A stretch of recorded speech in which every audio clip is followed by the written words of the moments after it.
Office থেকে বসে senior মানে মহানাগরিক হয়ে বক্তব্য রাখছেন যে বর্ডার এরিয়াতে জয় শ্রীরাম কেন বলবে?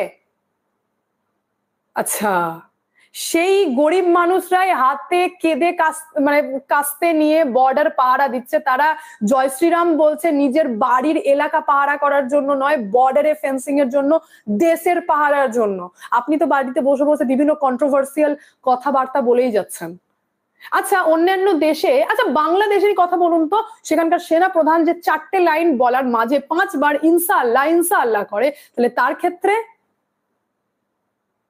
সেটাও তো ভাই প্রফেশনাল, তিনি কেন 4 বার ইনশাআল্লাহ বলবেন? কারণ সেখানে মুসলিম মেজরিটিতে আছে, আমাদের এখানে হিন্দু মেজরিটিতে আছে, বলতেই পারি।